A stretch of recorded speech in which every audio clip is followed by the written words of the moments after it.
if they choose to. I've been looking for Cameron Magruder's game reactions for the Thanksgiving game, but I haven't seen it yet. Yeah. No, I saw Florida State one, I think.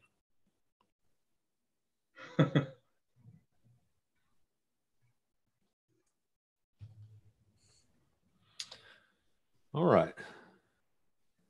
I'm about to get this thing ready if you guys are ready.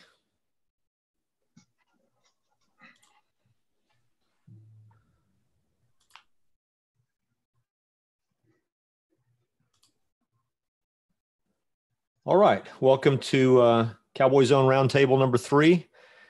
This time getting ready for the Thursday night game against New Orleans Saints. I have Hostile here tonight. Mike is with us, and the other Mike is with us, Mike Carbon, who is pick 6 on the forum. Glad you guys were able to make it tonight. We may be joined by Steve Ad Butcher a little bit later on. But that's my brother from a different mother. He's a good guy. He's a good guy. Yeah, he is. I want to start with let's just review last week's game, the Thanksgiving Day game. I want to get your thoughts on it. How do you come away from that game feeling, and just your feedback on the ball game? And Haas, I'll start with you. Well, I of course love the game. Anytime we beat Washington, it's a good day for me. They're still, to me, there's some hatred going back to the 70s with me. I couldn't stand them. I couldn't stand George Allen. I hated Dyron Talbert. And it's just one of those things where that one is very deep seated with me. You guys have seen some of the threads that I've posted that are Washington hate threads and stuff. It's very real. I don't even mince words about it. I have quite a few friends that are Washington fans, and over the years, we've had some pretty lively discussions. What I liked best about the game is that we did not deviate from what is working, and that is get the ball to Zeke Elliott, have him move the chains so that we stay in front of the clock and we stay in front of the eating up time of possession, and then the passing game from there can make you get them completely off stride. And look at Amari Cooper breaking ankles and knees out there for us now. The guy has the best second move out of a break that I've seen in probably the last 4 or 5 years, since probably Larry Fitzgerald was still in his prime. He just literally can stop, do a shoulder fake, and break the opposite way, and suddenly he's got 4 or 5 yards of separation, which is an incredible advantage for a quarterback to have in the NFL, because they've got to throw balls into tight windows. Well, the windows aren't as tight with Amari Cooper, and then he's making a move out of the break that is turning these guys around. They you saw the one cornerback ended up on the ground and he was gone. He was just absolutely shot out of a cannon and gone. And that's been a great benefit to our team. And the defense just continues to play lights out football, and I love it. I already love this Van Der Esch kid. My gosh, what a player. What a player. And he's so big and so powerful, but he's fast. And man, I love it. And it was probably my favorite win of the season so far. Number 1, who we beat, and number 2, how we beat them. No, that's exactly right. Now, throughout the night, I'm gonna throw the questions using the names Haas. They're both Mikes, but this way we can distinguish one from the other. And Mike, I'll go to you now. What were your what's your takeaway from the game Thursday? Well, it went about kind of like I thought it would. I said it would be tight in the first half, and we'd probably be a little bit frustrated come halftime. And I know I was. Just kind of like Haas said, we came out like we did. We had a really good first drive. And we actually got a touchdown out of it as opposed to a field goal. And then, then after that, we just kind of went in the tank for a while, and then eventually got a field goal before half. So that was good. But, we struggled protecting Dak in the first half. We made some adjustments in the second half, and that was good. And then they started getting the ball more, to Cooper and to Zeke, and they just started taking control of the game as it went along. We got a couple of big plays there, and that helped us get away from, pull away from them. And then they did enough to hang on and win toward the end. Yeah, I mean, again, anytime you can beat the Redskins, anytime you get a win in the division, it's a good thing. And it was the third win in a row. So again, the arrow's still going up. We'll see how we're doing after this week, but it's the third win in a row. And again, after the Tennessee game, we were pretty much left for dead. And now we're 6-5 and we're technically in first place. So there's a lot to feel good about that. Let me pick up on something, Mike, that you mentioned and get you guys' opinion about it. As you say, first drive of the ball game, we go right down their throat and score. And we did it both through the air and on the ground.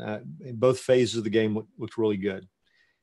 We get the lead, and to my eyes, it just looked conservative until we lost the lead. And then we responded. And then we lost the lead again. And then we responded. And the next time we responded, we ended up, blowing them out a bit. How do you explain those lulls? Is it just the natural ebb and flow of a football game, or do you think there's anything to the thought or to the idea that maybe we go a bit conservative with the lead, knowing that we have the defense we have, et cetera? What are your thoughts about that? Well, Mike, you start. Go ahead and start, Mike. Well, having been on a lot of sidelines, mostly at the high school and collegiate level as a trainer, I noticed when a team comes down and scores on a defense right away, if it's a pretty evenly matched game, then there's a lot of adjustments that are made almost on the fly. And they pick up on things, or they reinforce things they went over in practice, and they just change a couple of things about it. And so, yeah, you say, well, gee, we went right down the field on them in the first drive. Why couldn't we do that again? Well, the other team adjusts to what you're doing. And I think it's a combination of that. Plus, yeah, whenever we get the lead, we, especially in the first half, we kind of play not to let the game get away from us. And it's still kind of that jockeying for position, feeling out phase type of thing. And, they did a lot of plays that worked well in the first drive. And then after that, some things just didn't do so well. I think it's a combination of the two. Okay. What do you think, Hoss? I think Washington's defense is very underrated. They've got some very good players on that defense. Jonathan Allen, Preston Smith, Mason Foster. These guys are all in the front seven, and Deron Payne, their rookie this year. There's a lot of beef there, and there's a lot of talent. I mean, these guys are good football players, and what they did is they ramped up their aggression the next couple of drives. If you look at the way that they were playing, they were out hustling us after the early score. And Mason Foster in particular, I think he took that stiff arm by Zeke pretty personal, and he played the rest of the game, with a chip on his shoulder. And that kind of stuff gets infectious, and you can get on a roll, and especially if you get what Garrett calls behind the chains. If you're committing a stupid penalty, if you make a bad decision, you get the quarterback sacked, anything like that is going to build on their momentum, and you've got to come back and take that momentum back into your favor. And sometimes it is not the best time to try and do that when it's third and long. And yes, coaches, football coaches, all of them, they do get conservative in situations like that. On third and long, they'll go for a screen pass or a short dump off underneath to get as a little bit of yardage in the hopes that maybe, a guy will break a tackle and pull off a miracle. But if, fans, what do we want? We want, man, throw that sucker deep. You got to get it past the line to gain, or we're not happy. But you know what the defense is doing up near that line to gain? They're a wall. They've got everybody blanketed. There's not somebody open. So you're talking about it's a riskier pass for an interception. It's a riskier throw to be tipped or any other thing like that. And coaches do get conservative. They teach the players, hey, let's run the screen pass. Let's try and get a blocker. Let's do the dump off underneath. See if someone can break a tackle. They preach it. I mean, they've been preaching it as long as I can remember. I played college football, as some of you guys know, but I was just a practice squad dummy. That's all I was, a guy that got hit a lot in practice. But I'm telling you, that offense was a monster. They were literally scoring 70 and 80 points a game in some college games, and it was like nobody could stop their passing attack. I remember games that they had one guy rushing and 10 guys playing, defensive backfield basically.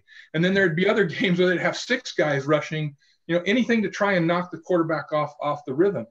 But the thing is that once a team gets in the rhythm and gets that momentum on their side, if they have more talent, they're very hard to stop. And we have more talent, in my opinion, than Washington does. We have just as good a defensive front. Our linebackers are better than theirs. We have a cornerback this year that is playing lights out. And then we have an offensive line that's got one guy up there in particular, Zach Martin, who's just a monster. And when Zach Martin gets to feeling it, and he's opening holes for Zeke, and other guys are as well, and Lyle Collins, tip your hat to him. The guy played a heck of a game.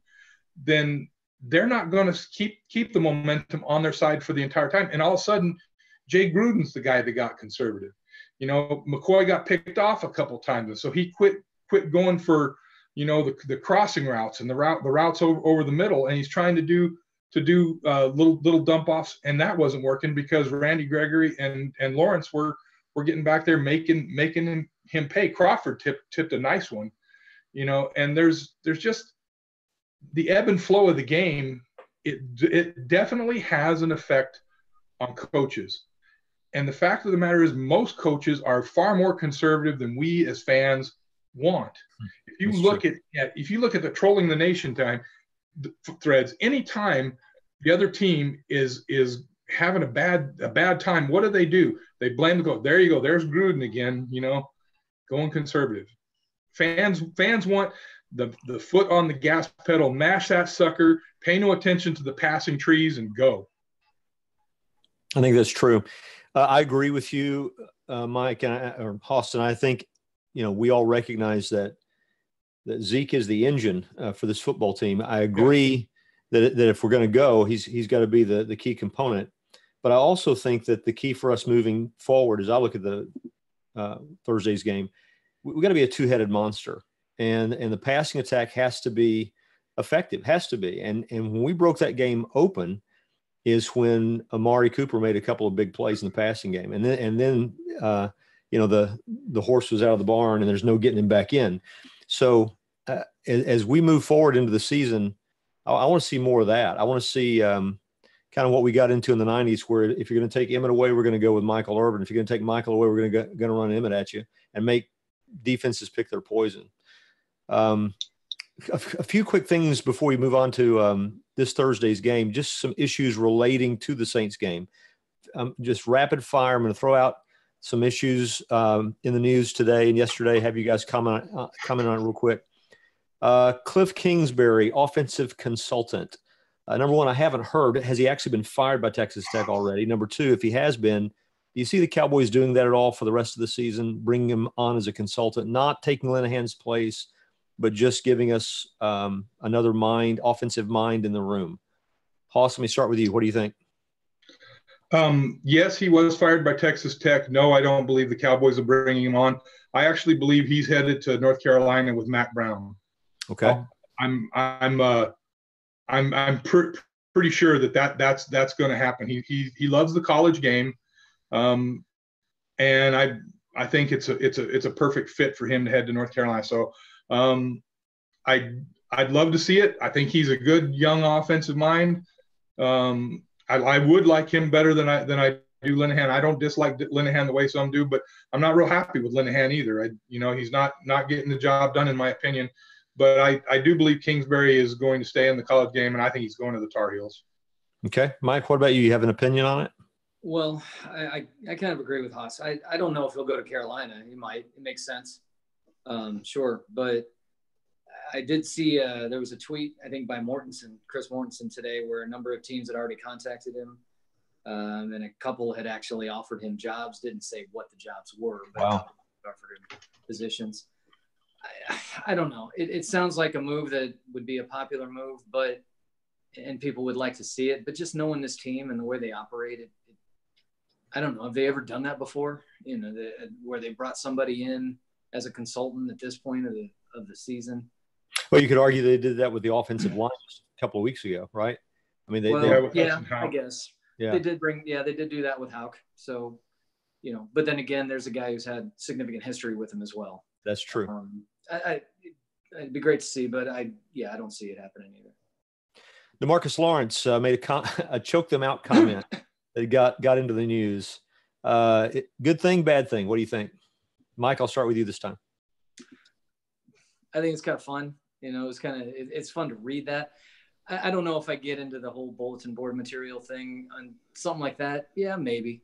You know, I think there's sometimes some things that players will put out there that's just pretty blatant, but,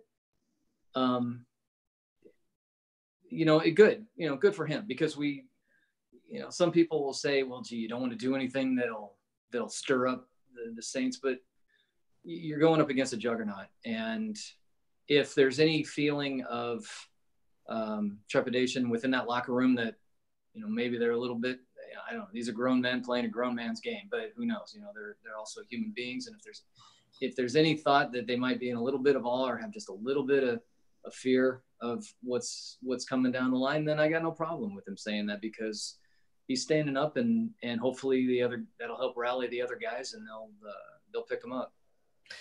For anybody who may have missed the comment, he basically talked about the fact that the Saints offensive line hasn't seen anything like this group, and you wear on them for 60 minutes and you choke them out at the end or something along those lines. Hoss, what do you think? A good thing or a bad thing to say leading up to the game? Good thing to say in the locker room with your teammates. Bad thing to say to reporters who are trying to do anything they can to stir crap. I tell you what I hate about today's media is exactly that. They're crap stirrers. That's all they are. I mean, you go back and you read the days of Frank Luxa, the days of Blackie Sherrod, and they made our Dallas Cowboy players almost like gods to us. Media doesn't do that anymore. It's the Don Henley song, Dirty Laundry. They make their living off of dirty laundry. That's what they look for. That's what gets them clicks. That's what makes fans today so acerbic and negative, is because they feed off what the media says. I think it's a horrible thing to say in front of the media, because they're going to run with it. They're going to run with it. They're going to run right to Saints players and say, do you see what DeMarcus Lawrence said? And they're going to fire those guys up, and they're going to love it, because as much as they say they want Dallas to win, if Dallas is winning, they're not as popular. When Dallas is losing, the media freaking loves it, and especially the DFW media, all of them. They love it. Don't let them kid you. They're not fans. Most of them don't know jack squat about football, and that's just a fact. You know, they don't like the way that Jason Garrett answers questions in the press conference, because they don't understand that he's not going to give them anything. So they continue to ask the same questions over and over and over again, every single press conference. Start with who's injured. Are they going to play? No, he's day to day. And then they just try and invent anything from there to make a story. And they throw out, you know, an anonymous team source told me. Well, who's the anonymous team source? Well, it was another media member that had an idea and said something. And you work for the Cowboys, so I'm going to call you an anonymous team source, and I'm going to write a story. It's a bunch of crap. It's an absolute bunch of crap. So I don't mind him saying it to the team, to fire the team up. I wish he hadn't said it to the media, because they're going to run with it. I kind of agree with you on that. I mean, look, we're already the underdogs in this game. You know, yes. Don't give them any red meat. Don't give them any more reason to want to play us hard than they already have. Is my think about it. Injury updates, Hoss. Have you heard anything on Tyron Smith or Tavon Austin? Tavon Austin, I heard that he was working with Britt Brown the last couple of days, and is hopeful that he's nearing a return. How nice would it be to see that guy taking off the top end on the opposite side of the field from Amari Cooper to where the safety can't roll over? Ooh, that could be a lot of fun to watch. Tyron, I think Tyron could have played on Thursday if we needed him. Give Cam Fleming a tip of the cap. He played okay. He wasn't great, but he played okay. So I absolutely believe that Tyron's going to play. Okay, Mike, how about you? Have you ever heard anything, or do you have any opinions on it? I'm kind of 50-50 on Tyron. I was pretty confident about it, but the fact that he hasn't practiced at all lends a little bit of pause for it. And I'm sorry, who was the other guy we were talking about? Tavon Austin. But before you go to Tavon, let me just ask you something, because of what you've done. I mean, you do this sort of thing. You work with, I'm guessing you work with injuries and that sort of thing. Mm-hmm. A stinger. What are we talking about exactly, and how hard is it for a guy to recover from that? Well, a stinger itself, if that's what it truly is basically it's a stretch of the big group of nerves that go down from the neck all the way down the arm and into the shoulder blade. And it usually happens because you take on a hit where your head gets taken really strong one way and the shoulder gets knocked down the other way, and it just stretches out those nerves, and nerves don't like to be stretched. It just depends on the severity. I've seen some that were here and gone in a couple of minutes, and I've seen some that lasted a month, or that were more recurrent. So I don't really know. And it concerns me when, somebody doesn't practice at all. I mean, I'm sure, at this point in Tyron's career, he's probably good that, with not practicing. Yeah. And if you had, say a prediction one way or the other, I think he will suit it. He'll at least try to go in warmups, and it'll be a game time decision. But if he's no better than he was the other night, then we're going to see Cam Fleming. And like Haas said, Fleming was okay. He struggled in the first half, but they gave him some help in the second half, and he got a lot better. Now, when you say recover, when you say recur or linger, Mike, what are the symptoms of a stinger? Are we talking about weakness? Yeah. Are we talking about just being uncomfortable? It's like a funny bone type of thing. When you whack your elbow and your hand goes numb and it just goes weak and it goes kind of dead on you, that's basically what a stinger will do. It could be, some numbness and tingling, and usually some type of weakness. It doesn't tend to be a whole lot of pain. There can be, sure, and discomfort, but it's mostly just that awful feeling of just dead, kind of dead arm, and just the weakness and the numbness going down the arm. Now, Haas says that he hears that Tavon's getting close. Mm-hmm. If I'm not mistaken, his injury was a severe groin injury. Is that right? Yeah, I believe so. Yeah. What's that, Mike? I believe it was. Okay. Mm-hmm. So what's the recovery rate on something like that? And then my fear is, as soon as you put him back on the field, what is the rate of it happening again? Yeah. When you're talking about an explosive type athlete like he is, you never really know. It's one of those things where they'll do a lot of treatments, and they'll probably have him good and wrapped up to try to aid those adductors or the hip flexors or whatever needs to be helped out. But you won't really know until he goes out and he tries to fire it on all cylinders, because even when you try to go full speed in warm-ups or practice, it's just different. Game speed is just a little bit different. And, I've seen plenty of guys who looked really good in practice going in, and then they get in the game, and after a few plays, they aggravate it again. You just, it'd be great to see him. Yeah. Like Haas says, on the other side of that,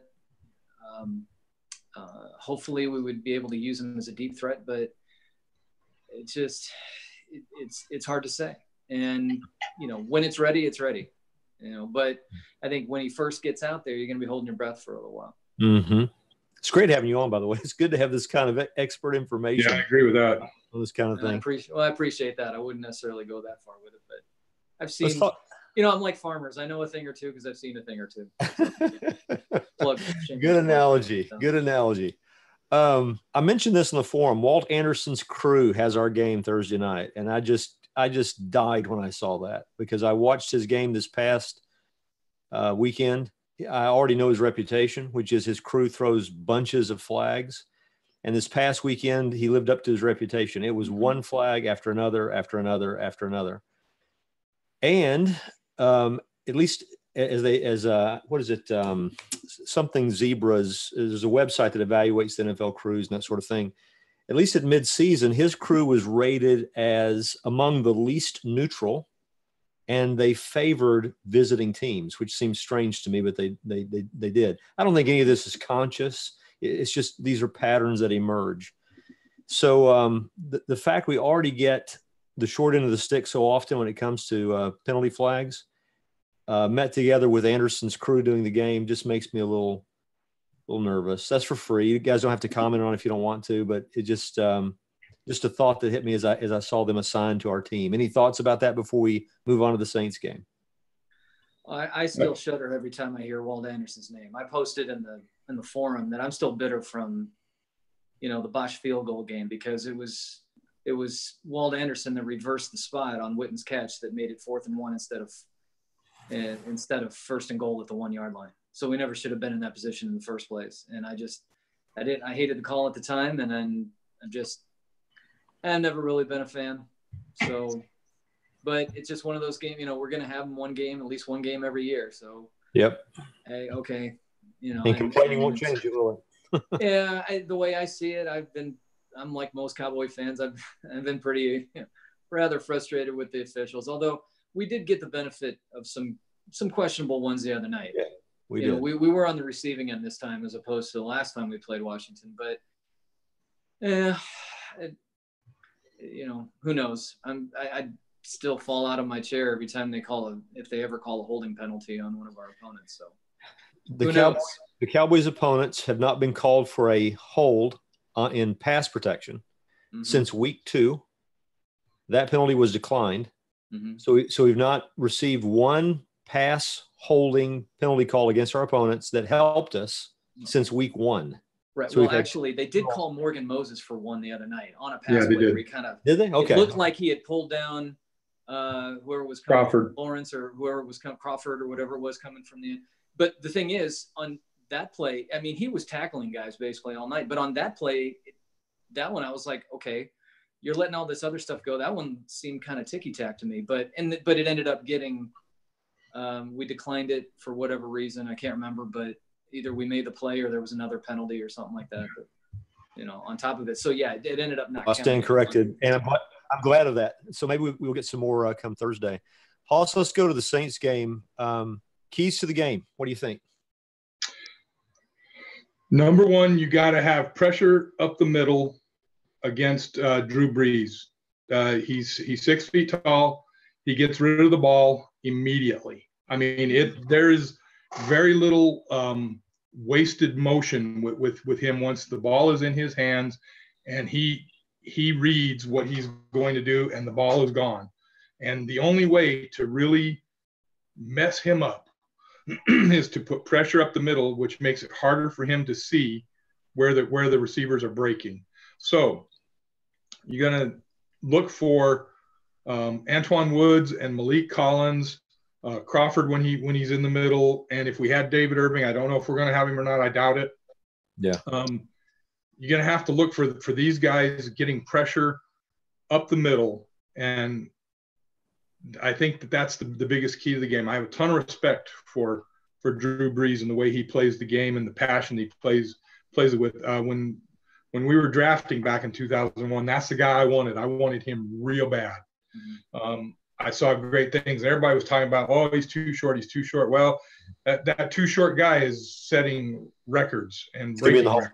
Yeah, that too short guy is going to be in the Hall of Fame. Okay, so they got to lower the microphone so that he can give his speech. Big dang deal. Tell me you wouldn't love to have been rooting for Drew Brees as a Dallas Cowboy. I'd have loved it. Instead, we got Quincy Carter, and I didn't love it. I didn't love it at all. And I would have given a lot to get up to that first pick in the second round and grab Drew Brees, because I think he's a class act. He's got some skeletons in his closet that are kind of strange, his relationship with his mother and things like that. But on the football field, he's one of the best technicians that you're ever going to see, and especially getting rid of the ball. That I think if I've got a complaint about Dak Prescott, it's that he doesn't have that clock in his head to where the ball's got to be gone in 3 seconds or less. Yeah, I agree. And I wish he would get that. That was the big thing with Bill Parcells drilled into Tony Romo, and that's what made Tony Romo so great, was that he got that ball. He got the snap, surveyed the field, and let the ball go, and trusted the receivers to go get it. Dak sometimes holds on to it too long because he knows that he can break to the outside and extend the play, but sometimes he stays in the pocket too long and doesn't go ahead and break to the outside, and he ends up taking a bad sack. And you hear everybody in the forum, and they're right. Everybody in the forum that says it is right. Throw the ball away. It's okay to throw the ball away when the pressure is coming, but if you're hanging on to it until it's too late to throw it away, that's the kind of negative play that we can't have. You don't get that kind of play with Drew Brees, and he's got a ton of weapons around him that can hurt you. Michael Thomas, he almost had Dez Bryant, for crying out loud. Kamara, Ingram, he's got a tight end. I can't think of the tight end's name right now. That it's not Jimmy Graham that he had a few years ago, but this kid is pretty cotton picking good at messing you up and moving the chains on third down. And if you cannot get pressure up the middle against them, you're going to pay for it all game long. Well, they have a running game to go with that passing attack too. They do. They can run the football. Mike, how about you? Your keys to the game? Maybe go mission impossible and squirt something in Drew Brees' Advocare before the game, so he's puking the whole night and not out there. Short of that, yeah, if we can get consistent pressure on him, that's going to be a key. And of course, we're going to have to be sound on defense and cover guys and basically cover everybody, because you saw the other night he was thrown to a bunch of guys nobody had heard of before.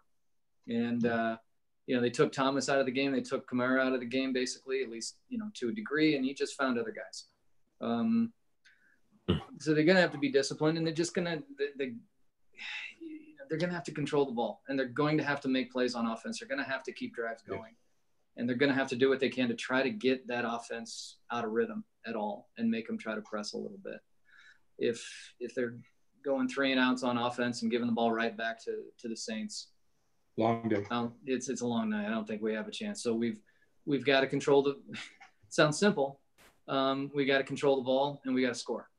We've got to continually keep putting pressure on them. If we get in a position where we're playing from behind, I don't see it.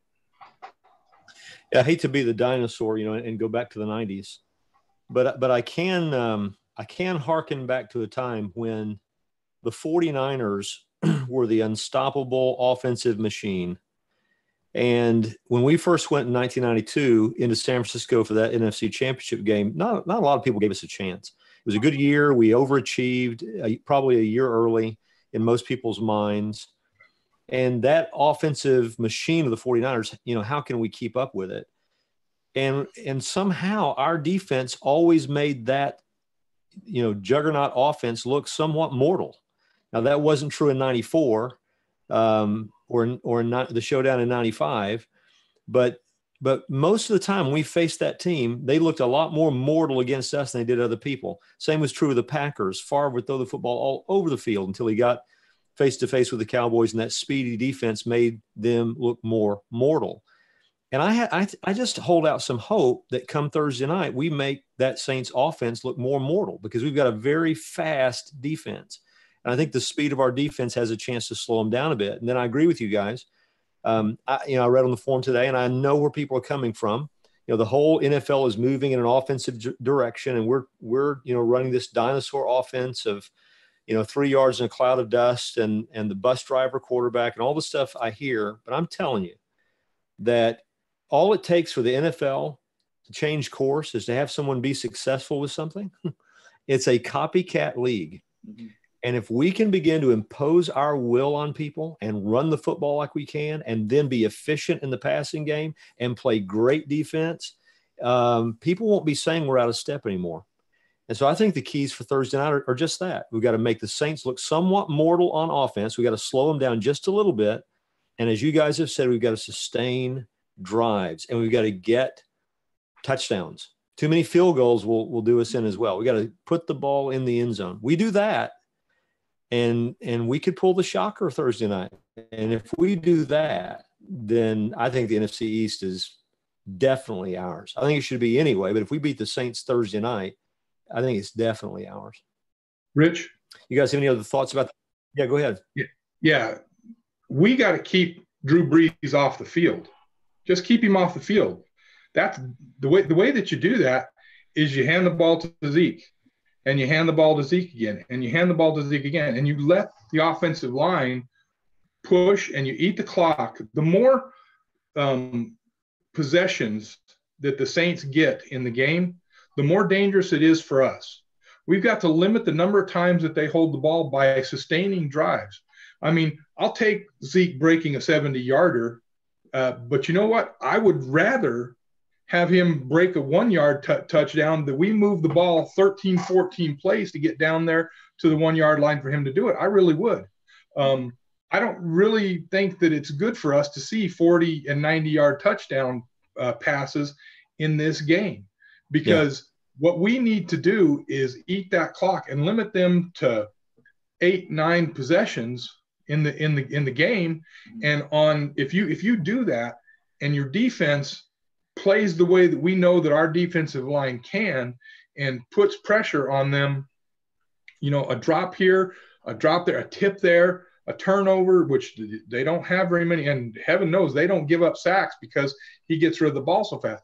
But if you get a couple of defensive stops in a game to where you're limiting the number of possessions, then a guy like Brees can't kill you.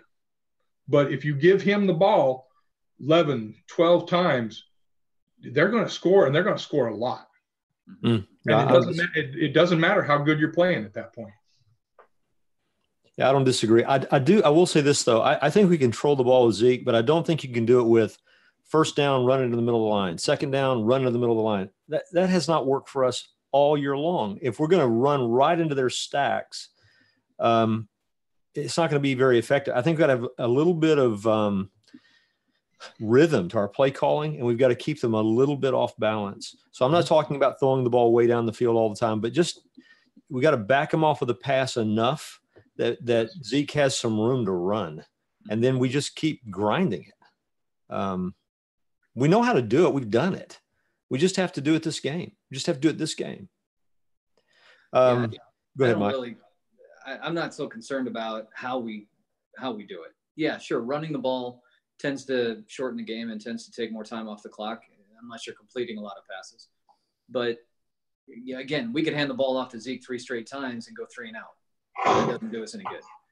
If he's getting first downs, sure, get him the ball. But you don't have to just hand the ball off to him. You can get the ball to Zeke a number of ways. I mean, I think, you need a steady dose of him for sure. But I mean, everybody's got to come to play, and we've got to, we've got to find that that guy. What's his name? Cole Beasley, something. That seems to just have disappeared at times, and not to his discredit. It's just I don't just not seem to find him very much.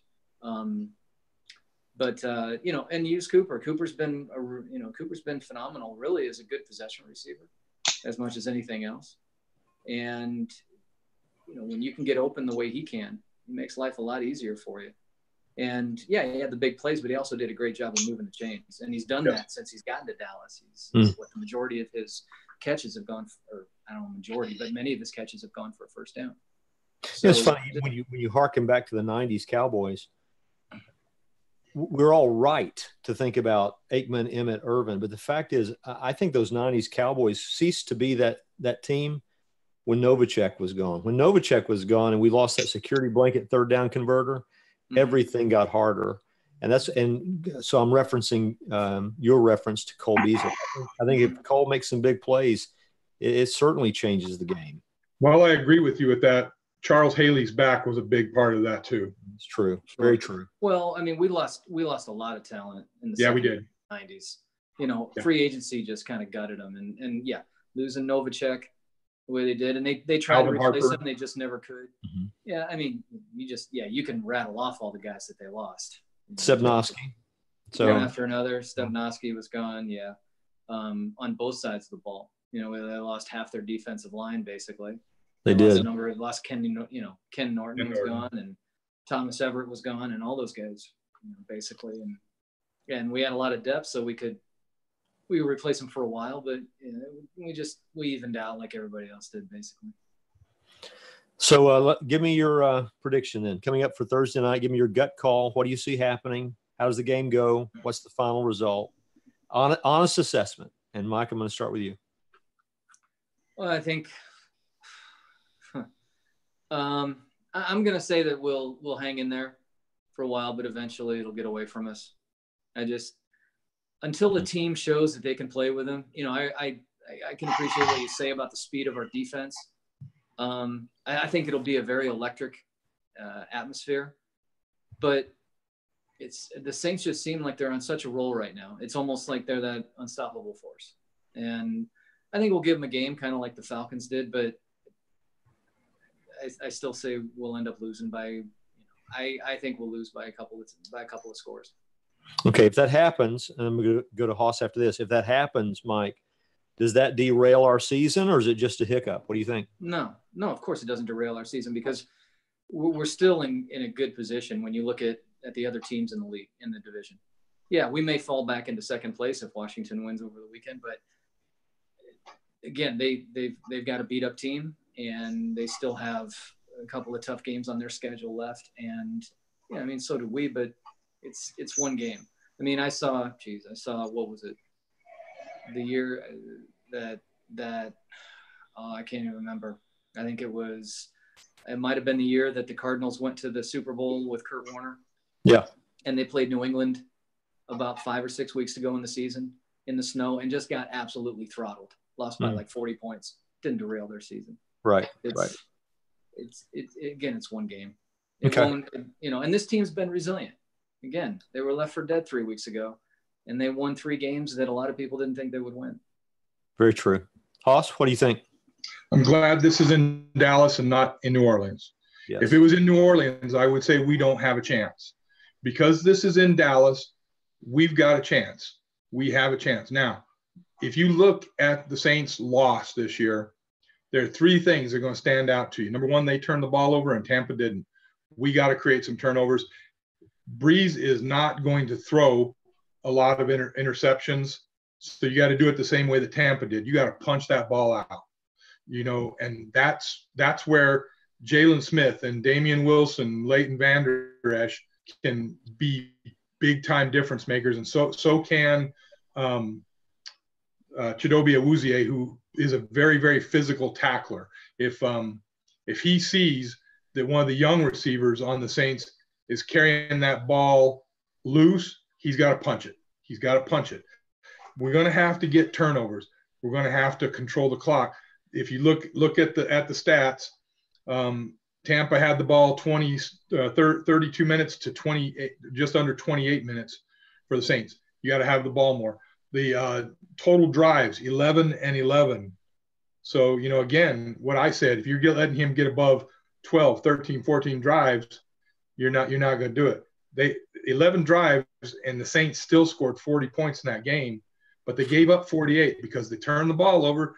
They let Tampa impose their will, and they made a lot of penalties, 8 penalties for 77 yards in that game. They were playing sloppy. Now, if you look at every one of those stats that I just rattled off since then, when they've been on this 10-game winning streak, their penalties are down, their turnovers are down, they're controlling the clock. The keys to beating them are to take the game to them, do what DeMarcus Lawrence said, punch them right in the mouth, step on their neck. But it's easier said than done. This is a good football team. This is one of the elite football teams in the NFL right now. They haven't always been. They do have a Super Bowl behind them, but it was quite a while back. And for a team that supposedly has an offensive genius as the coach and has one of the greatest quarterbacks of all time, their success rate has not been what you would think it could be or maybe should be. So they're not unbeatable. You can beat them, but you just flat out got to outplay them from the first kickoff until the gun sounds at the end. And if you let up at any point in time, Drew Brees will cut your heart out. Mm. Well, I said 2 or 3 weeks ago that I thought we'd be here, which is 6-5, tied for the division. I was hoping, and that I saw us losing this game and then winning out and finishing 10-6. My gut tells me that's probably what's going to happen in terms of losing this game. But I'm with you guys in that I'm hopeful. And what gives me hope, strangely enough, is a 10-game winning streak. I think they're primed to lose one. That's number one. Number two, we have a young team that is not intimidated. I love that.